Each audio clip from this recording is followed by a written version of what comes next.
കൃഷ്ണശാലിനിയുടെ latest എപ്പിസോഡിൽ Daisy ശിവനോട് പറയുന്നുണ്ട്, അതൊന്നും അല്ലടാ പ്രശ്നം, അവിടെ പരുത്തിക്കുന്ന് കോളനിയിൽ കുടിയൊഴിപ്പിക്കാനായിട്ട് കളക്ടർ വന്നില്ലേ, കളക്ടർക്ക് വെടിയേറ്റില്ലേയും ചോദിക്കുകയാണ്. അന്നേരം അതെ, ഞാനല്ലേ അവരെ ഹോസ്പിറ്റലിൽ കൊണ്ടുപോയതെന്ന് പറയുന്നുണ്ട്. അന്നേരം അവരെ വെടിവെച്ചത് ആരാണെന്ന് നിനക്കറിയില്ലല്ലോ, പക്ഷേ അത് എന്ന് പറഞ്ഞ് ഡെയ്സി ഇങ്ങനെ പറയാനായിട്ട് വരുമ്പോൾ ഒരു വണ്ടിയുടെ ഹോൺ ശബ്ദം കേൾക്കുന്നുണ്ട്. അന്നേരം അങ്ങോട്ടത്തേക്ക് നോക്കുമ്പോൾ ആൻ്റണിയാണ് കാറിൽ വരുന്നത്. അന്നേരം ആൻ്റണിയെ കണ്ട് ഡെയ്സി അങ്ങ് പേടിക്കുന്നുണ്ട്. പക്ഷേ ഒരു കൂസലും ഇല്ലാതെ ശിവനങ്ങ് ഊഞ്ഞാലിരിക്കുകയാണ്. തുടർന്ന് ഈ ആൻ്റണി ആണെങ്കിൽ കാറിൽ നിന്ന് ഇറങ്ങി വന്നിട്ട് ദേഷ്യത്തോടെ വന്നിട്ട് ഡെയ്സിയുടെ അടുത്തേക്ക് ചോദിക്കുകയാണ്, അപ്പോൾ വീട്ടിൽ നിന്ന് ഓരോ കള്ളവും പറഞ്ഞ് നീ ഇറങ്ങുന്നത് ഈ തെണ്ടിയുമായിട്ട് ചുറ്റാനാണല്ലേ, നിനക്ക് ഇവനുമായിട്ട് എന്താ ബന്ധം എന്നിങ്ങനെ ചോദിക്കുന്നുണ്ട്. അന്നേരം ആദ്യം ഡെയ്സി ഒന്നും മിണ്ടുന്നില്ല. അന്നേരം പറയടി എന്ന് പറയുമ്പോൾ ശിവൻ പറയുന്നുണ്ട്, ഇതൊരു പൊതു സ്ഥലമല്ലേ, അപ്പോൾ കണ്ടപ്പോൾ കുശലാന്വേഷണം പറഞ്ഞു, അങ്ങനെയാണ് പറഞ്ഞെന്നിരിക്കുമെന്ന് പറയുന്നുണ്ട്.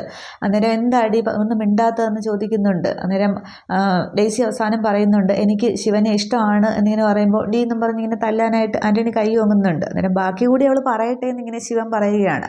തുടർന്ന് ബാക്കി കൂടി ഡെയ്സി പറയുന്നുണ്ട്, ശിവനെ അല്ലാതെ വേറെ ആരെയും ഞാൻ വിവാഹം കഴിക്കില്ല, അതിന് വീട്ടുകാരോ ആരും ഇടപെടേണ്ട യാതൊരു ആവശ്യമില്ല, ഞാൻ സമ്മതിക്കില്ല എന്ന് പറയുമ്പോഴത്തേക്ക് പിന്നെ ആൻ്റണി പറയുകയാണ്, അതെ ഇവൻ നിന്നെ ചതിക്കുകയാണ്, അപ്പോൾ ഈ കാമുകൻ്റെ വേഷം കേട്ട് ഇവനെ വീട്ടുകാർ പറഞ്ഞു വിട്ടിരിക്കുകയാണ്, നിൻ്റെ ഉദ്ദേശമൊക്കെ എനിക്കറിയാമേടാ, ഇവളെ സൂത്രത്തിൽ കൂടെ കൂട്ടിയിട്ട് നമ്മളെ മൊത്തത്തിൽ ചതിക്കാനല്ലേ, നിനക്കിത് മനസ്സിലായില്ലല്ലോ ഡെയ്സി എന്നൊക്കെ ഇങ്ങനെ ആൻ്റണി പറയുന്നുണ്ട്.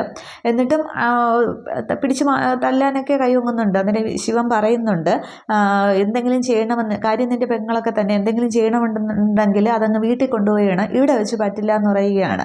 അന്നേരം പിന്നെ ഡെയ്സിയോട് കൂടുതൽ ഒത്തിരി സ്നേഹത്തോടെയൊക്കെ ആൻ്റണി പറയുന്നുണ്ട്, ഇവൻ ചതിക്കാനാണ്, നമ്മുടെ കുടുംബത്തെ മൊത്തത്തിൽ ഇല്ലാതാക്കാനാണ്, അപ്പോൾ നിന്നെ കൂടെ കൂട്ടിയിട്ട് ചെയ്യുമ്പോൾ പിന്നെ ചതിക്കുമ്പോൾ പിന്നെ നമ്മളെ കുടുംബത്തോടെ ആത്മഹത്യ ചെയ്യേണ്ടി വരും, അതൊക്കെയാണ് അവൻ്റെയും അവൻ്റെ അച്ഛൻ്റെയും പ്ലാൻ, ഇതൊന്നും നിനക്ക് മനസ്സിലായില്ലല്ലോ എന്നൊക്കെ ഇങ്ങനെ പറയുകയാണ്.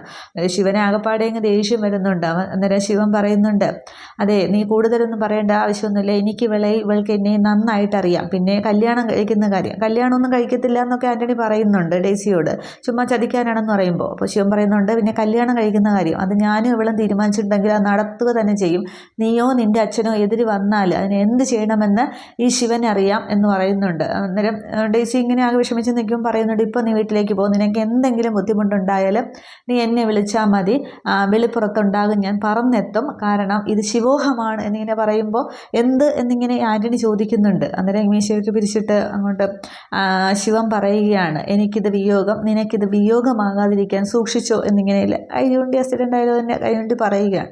ആൻ്റണി ദേഷ്യപ്പെട്ട് നിൽക്കുകയാണ്. ആൻ്റണി ബലമായിട്ട് ഡെയ്സിയെ പിടിച്ചു വലിച്ചുകൊണ്ട് പോവുകയാണ്. അന്നേരം ഡെയ്സി ഇങ്ങനെ തിരിഞ്ഞിരിഞ്ഞ് ശിവനെ നോക്കുന്നുണ്ട്. ശിവനത് കാണുമ്പോൾ വിഷമമൊക്കെ വരുന്നുണ്ട്. എന്നിട്ട് കാറിൽ കയറ്റി ആൻ്റണിയാണെങ്കിൽ ഡെയ്സിയും കൊണ്ട് പോകുന്നുണ്ട്.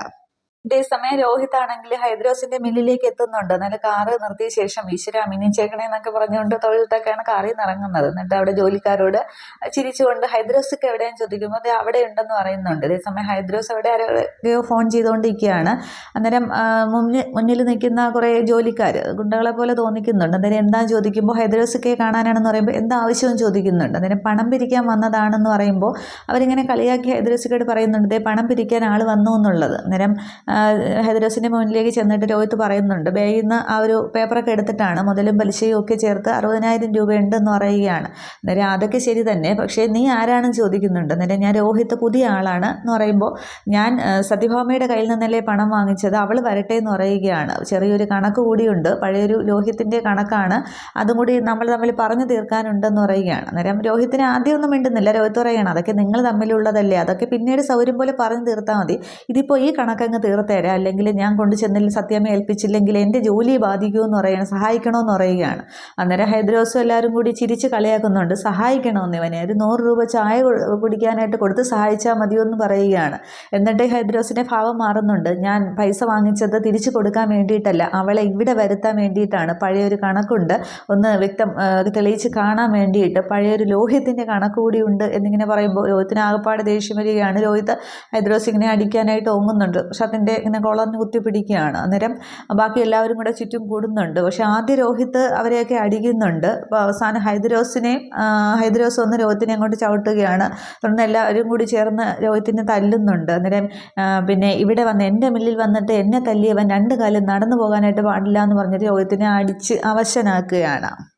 അതേസമയം അവിടെ ഹോസ്പിറ്റലിൽ സത്യഭാമയാണെങ്കിൽ ശാലിനിക്ക് ഇങ്ങനെ കഞ്ഞി കോരി കൊടുത്തുകൊണ്ടിരിക്കുകയാണ്. അന്നേരം മതി എന്നൊക്കെ ഇങ്ങനെ ശാലിനി പറയുന്നുണ്ട്. അന്നേരം അതൊന്നും പറഞ്ഞാൽ പറ്റില്ല, ഒരുപാട് ഗുളികയൊക്കെ കഴിക്കാനുള്ളതാണ്, മുറിവൊക്കെ ഉണങ്ങണം, അപ്പം നല്ലപോലെ ആഹാരം കഴിക്കണമെന്ന് പറയുമ്പോൾ എങ്കിൽ പിന്നെ എനിക്ക് കുറച്ച് കഞ്ഞിവെള്ളം തന്നാൽ മതി എന്ന് ശാലിനി പറയുന്നുണ്ട്.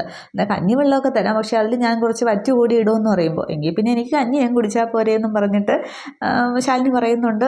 പിന്നെ വേണ്ടെന്ന് പറയുന്നതോറും ഭാമയങ്ങ് കോരി കോരി കൊടുത്തുകൊണ്ടിരിക്കുകയാണ്. ഇതൊക്കെ കണ്ടുകൊണ്ടിട്ടാണ് ശാരദാമ്മ അകത്തേക്ക് കയറി വരുന്നത്. അന്നേരം അതിങ്ങനെ നോക്കി നിൽക്കുന്നുണ്ട് കുറച്ച് നേരം. എന്നിട്ട് പറയുകയാണ്, എന്താണ് അമ്മയും മോളും കൂടി ഒരു തർക്കവും ചോദിക്കുന്നുണ്ട്. അതിന് ഭക്ഷണം കഴിക്കുന്നില്ല, കഴിച്ചാലല്ലേ മുറിവൊക്കെ ഉണങ്ങുകയുള്ളൂ എന്നൊക്കെ ഇങ്ങനെ പറയുന്നുണ്ട്.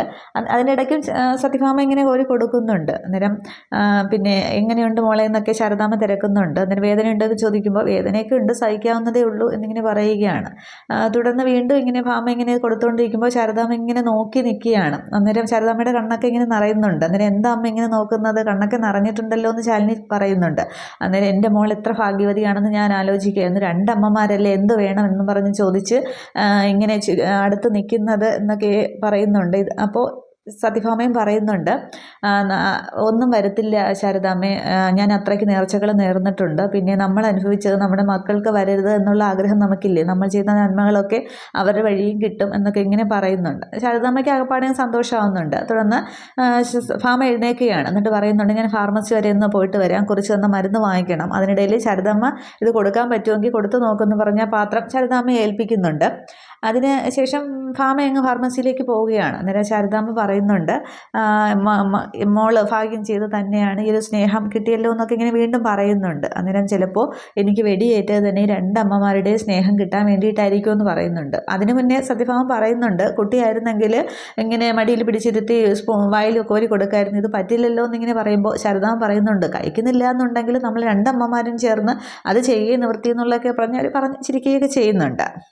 തുടർന്ന് രേഷ്മയാണെങ്കിൽ വിഷ്ണുവിൻ്റെ ഫോണിലേക്ക് ബെല്ലടിക്കുന്നുണ്ട്. അന്നേരം ശാലിനി പറയുന്നുണ്ട്, ഇത് ഏറ്റവും അത്യാവശ്യമുള്ള കാര്യം തന്നെയാണ് ഫോൺ, അതിവിടെ മറന്നു വെച്ചിട്ടാണ് പോയതെന്ന് പറയുന്നുണ്ട്. അന്നേരം ആരുടെയെന്ന് ഇങ്ങനെ ശാരദാമ്മ ചോദിക്കുമ്പോൾ വിഷ്ണുവേട്ടൻ്റെ ഫോണാണ്, അപ്പുറത്തങ്ങാണ്ട് പോയതാണ്, ഫോൺ എടുത്തില്ല എന്ന് പറയുന്നുണ്ട്. അന്നേരം വീണ്ടും വീണ്ടും ഇങ്ങനെ ബെല്ലടിക്കുമ്പോൾ അമ്മ ആ ഫോൺ എടുത്തതെന്ന് പറയുന്നുണ്ട്. അന്നേരം രേഷ്മയാണെങ്കിൽ അവിടെ കടപ്പുറത്ത് നിന്ന് തന്നെയാണ് ഫോൺ ചെയ്യുന്നത്. ആ കൂട്ടുകാരൻ പയ്യനാണെങ്കിൽ അവിടെ അടുത്ത് പാറപ്പുറത്ത് ഇരിപ്പുണ്ട്. അന്നേരം ഫോൺ എടുത്തിട്ട് ശാലിനി ഇങ്ങനെ ശാരദാമ്മ ഫോൺ എടുത്തുകൊണ്ട് കൊടുക്കുമ്പോൾ ശാലിനി എടുക്കുന്നുണ്ട്. അന്നേരം ശാലിനി ഇങ്ങനെ ഹലോ എന്ന് വെക്കുന്നതിന് മുന്നേ രേഷ്മയോട് സംസാരിക്കുന്നുണ്ട്, നല്ല ആളാണ്, നിന്നോട് ഞാൻ പറഞ്ഞതല്ലേ ഹോസ്പിറ്റലിൽ എത്തുമ്പോഴേ വിളിക്കണമെന്ന് ഇങ്ങനെ പറയുമ്പോൾ വിഷ്ണുവേട്ടനല്ല ഞാൻ ശാലിനിയാണെന്ന് പറയുമ്പോൾ അയ്യോ മേഡം വരുന്നോ എന്നിങ്ങനെ പറയുന്നുണ്ട്. അത് മേഡം ഞാൻ വിളിച്ചത് എന്ന് പറഞ്ഞിട്ട് വിഷ്ണുവിന് എന്തൊക്കെയോ അസ്വസ്ഥതകളുണ്ട്, നടു റോഡിൽ വണ്ടിയുടെ മുന്നിൽ തല കറങ്ങി വീണു, കണ്ണിന് കാഴ്ചയ്ക്ക് മങ്ങലൊക്കെ ഉണ്ടായിരുന്നു, പിന്നെ ആൾ കുറച്ച് നേരം കഴിഞ്ഞപ്പോഴാണ് ഓക്കെ ആയത്, ഹോസ്പിറ്റലിൽ ചെന്നിട്ട് ഡോക്ടറെ കാണണം എന്നൊക്കെ പറഞ്ഞാണ് ഞാൻ വിട്ടതെന്ന് പറയുമ്പോൾ അതിനെപ്പറ്റിയൊന്നും വിഷ്ണുവേട്ടൻ ഇവിടെ പറഞ്ഞില്ല, ആരോടും പറഞ്ഞില്ല എന്നൊക്കെ ഇങ്ങനെ ശാലിനി പറയുന്നുണ്ട്. അന്നേരം പിന്നെ ഒന്ന് ശ്രദ്ധിക്കണമെന്നൊക്കെ രേഷ്മ പറയുമ്പോൾ ശരി ഞാൻ വിഷ്ണുവേട്ടൻ വന്നിട്ട് വിളിക്കാമെന്ന് പറഞ്ഞിട്ട് ശാലിനി ഇങ്ങനെ ഫോൺ വയ്ക്കുന്നുണ്ട്. അതിനുശേഷം എന്തായി എന്നിങ്ങനെ ചേച്ചി എന്നിങ്ങനെ ആ കൂട്ടുകാരൻ പയ്യൻ ചോദിക്കുമ്പോൾ വൈഫാണ് ഫോൺ എടുത്തത്, അവിടെ ആരോടൊന്നും പറഞ്ഞിട്ടില്ല എന്നിങ്ങനെ പറയുകയാണ്. അന്നേരം രേഷ്മ ഇങ്ങനെ ചിന്തിച്ച് നിൽക്കുന്നുണ്ട്. അന്നേരം ശാലിനി ശാരദാമ്മയോട് പറയുന്നുണ്ട്, വിഷ്ണുവേട്ടൻ തല കറങ്ങി വീണു, എന്തൊക്കെ പ്രശ്നങ്ങളുണ്ട് എന്ന് ഡോക്ടറെ കണ്ടിട്ടുമില്ല, ഒന്നും പറഞ്ഞില്ല എന്ന് പറയുമ്പോൾ അത് തല കറക്കമൊക്കെ ഇപ്പോഴും ആർക്കാണ് മോളെ ഉണ്ടാകത്തോ, അല്ല പ്രഷർ വല്ലതും കുറഞ്ഞതാകും, ഇനി അവൻ എന്തെങ്കിലും ഉണ്ടെങ്കിൽ അവൻ ഡോക്ടറോട് പറഞ്ഞ് മരുന്നൊക്കെ വാങ്ങിച്ചോളും, നീ അത് ഓർത്ത് വിഷമിക്കേണ്ട എന്നൊക്കെ ശാരദാമ്മ അങ്ങ് വേറൊന്നും ചിന്തിക്കുന്നില്ല, അങ്ങനെ ലാഘവത്തോടെ അങ്ങ് പറയുകയാണ്. അന്നേരം എന്തായിരിക്കും എന്നാലും വിഷ്ണുവേട്ടന് പറ്റിയെന്നിങ്ങനെ ശാലിനി ഇങ്ങനെ ചിന്തിക്കുന്നുണ്ട്. ഇതേസമയം ആൻ്റണി ആണെങ്കിൽ ഡെയ്സിയും കൊണ്ട് വീട്ടിലേക്ക് എത്തുന്നുണ്ട്. കാറിൽ നിന്നും വളരെ ദേഷ്യത്തിൽ ഇറങ്ങുന്ന ആൻ്റണി ഡെയ്സിയും ഡോറ് തുറന്നിട്ട് ഇങ്ങോട്ട് ഇറങ്ങടി എന്ന് പറഞ്ഞ് കയ്യിൽ പിടിച്ച് വലിച്ചുകൊണ്ടൊക്കെയാണ് അകത്തേക്ക് കയറി നിന്നിട്ട് അപ്പാന്നും പറഞ്ഞിട്ട് രോഹനാൻ്റെ മുന്നിലേക്ക് ഇങ്ങനെ ഡെയ്സിയെ കൊണ്ടുവന്ന് അങ്ങോട്ട് തള്ളുകയാണ്. അന്നേരം അപ്പന് 4 പാടും കണ്ണുണ്ട്, ശത്രുക്കളുടെ നീക്കം നിരീക്ഷിക്കാൻ എല്ലാം ഉണ്ട്, പക്ഷേ കുടുംബത്തിലുള്ള ഒറ്റുകാരെ മാത്രം തിരിച്ചറിയുന്നില്ല എന്നിങ്ങനെ പറയുകയാണ്. അന്നേരം നീ എന്തൊക്കെയാണ് പറയുന്നത്, നീ എന്തിനാ ഇവളെ ഇങ്ങനെ പിടിച്ച് വലിച്ചൊക്കെ കൊണ്ടുവരുന്നത്, എന്താ സംഭവം എന്നൊക്കെ ചോദിക്കുന്നുണ്ട്. അന്നേരം മാണിക്കോത്തേക്ക് ഇവിടുത്തെ രഹസ്യങ്ങൾ നമ്മൾ ആലോചനകളെല്ലാം ചോർത്തി പോകുന്നത് സ്വന്തം കുടുംബത്തിൽ നിന്ന് തന്നെ ഇവള് വഴിയാണ്, പ്രതിശ്രുത വരനായിട്ട് മകള് കണ്ടെത്തിയിരിക്കുന്ന ആരാണെന്നറിയാമോ, ആ ശിവനെ എന്നിങ്ങനെ പറയുമ്പോൾ യോഹന്നാൻ ദേഷ്യത്തിൽ അങ്ങോട്ട് ചാടി എഴുന്നേൽക്കുകയാണ്.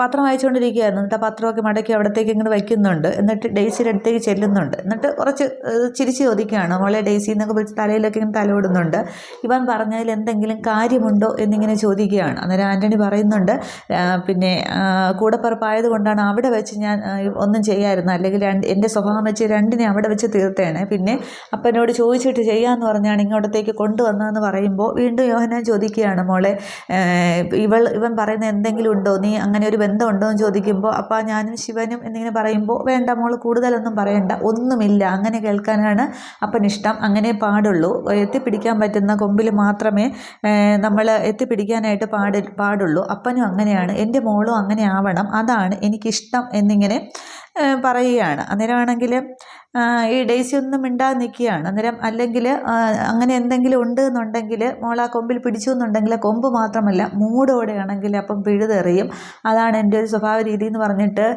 ഈ ഡെയ്സിയുടെ യോഹന്നാൻ്റെ ഭാര്യയോട് പറയുന്നുണ്ട്, എൽസമ്മേ ഇവളെ നീ ഒന്ന് ശ്രദ്ധിച്ചോണം, ഇവളിനി ഇവിടെ നിന്ന് പുറത്തു പോകാനോ ആരുമായിട്ട് ഫോൺ ചെയ്യാനോ ഒന്നും പാടില്ല, അങ്ങനെ ഉണ്ടാകുകയാണെങ്കിൽ നീ നാളെ മുതൽ ഈ വീട്ടിൽ ഉണ്ടാവില്ല കേട്ടോ എന്നിങ്ങനെ നിർബന്ധിച്ച് അങ്ങനെ വായെടുത്ത് ചോദിക്കുമ്പോൾ എന്നിങ്ങനെ പറയുന്നുണ്ട്. എന്നിട്ട് മോൾ അകത്തേക്ക് പോയി മുഖമൊക്കെ കഴുകി ഒന്ന് ഫ്രഷ് ആയിക്കുക, വേറെ ഒന്നും പറയണ്ടെന്ന് പറഞ്ഞിട്ട് ഡെയ്സി ഇങ്ങ് പറഞ്ഞു വിടുകയാണ്. തുടർന്ന് എൽസമ്മയോടും പറയുന്നുണ്ട്, നീ ചെല്ല് എന്ന് പറഞ്ഞു വിടുകയാണ്. അന്നേരം അകത്തേക്ക് പോകുന്ന ഡെയ്സി ഇങ്ങനെ ആകെ വിഷമിച്ച് നിൽക്കുന്നുണ്ട്. അന്നേരം ഈ എൽസമ്മയും വാതിലിൽ ചെന്നിട്ട് ഡെയ്സി ഇങ്ങനെ നോക്കി വിഷമിച്ച് നിൽക്കുന്നേ ഉള്ളൂ. അവർക്ക് അവിടെ പ്രായവും വയസ്സും ഒന്നും ഇല്ലാത്തതുകൊണ്ട് അവരങ്ങനെ രണ്ടുപേരും ഒന്നും ചെയ്യാൻ പറ്റാതെ ഇരിക്കുകയാണ്. എന്നിട്ട് ആൻ്റണിയോട് പറയുന്നുണ്ട്, ശ്രദ്ധിക്കണം, കുടുംബത്തിൽ നിന്ന് തന്നെ ഒറ്റുകാരുള്ളപ്പോഴും നമ്മൾ കൂടുതൽ ശ്രദ്ധിക്കണമെന്ന് പറഞ്ഞിട്ട് അവരിങ്ങനെ ആലോചിച്ച് നിൽക്കുകയാണ്. ഇത്രയും എപ്പിസോഡിൽ കാണിക്കുന്നുള്ളൂ. അപ്പോൾ അവിടെ രോഹിത്തിനെ തല്ലി ചതച്ചിട്ട് രോഹിത്ത് തിരികെ വീട്ടിലേക്ക് എത്തുമ്പോൾ വിഷ്ണു ഇതൊക്കെ അറിഞ്ഞിട്ട് വീണ്ടും ഹൈദ്രോസിനൊരു മറുപടി കൊടുക്കാനായിട്ട് വിഷ്ണു മിക്കവാറും പോകുമായിരിക്കും. പിന്നീട് ഇനി ശാലിനി വിഷ്ണുവിനോട് അതിനെ കുറിച്ചൊക്കെ ചോദിച്ചാലും വിഷ്ണു എന്തെങ്കിലും ഉരുണ്ട് കളിക്കത്തേ ഉള്ളൂ. സംഭവം ഇനി രേഷ്മ എങ്ങാനും അറിഞ്ഞിടപെട്ട് ഇനി വിഷ്ണുവിൻ്റെ ഓപ്പറേഷന് വേണ്ടിയിട്ട് മുൻകൈ എടുക്കുമോ എന്താണെന്നുള്ളതൊക്കെ നമുക്ക് എപ്പിസോഡ് വരുമ്പോഴത്തേക്ക് നോക്കാം. Okay, thank you.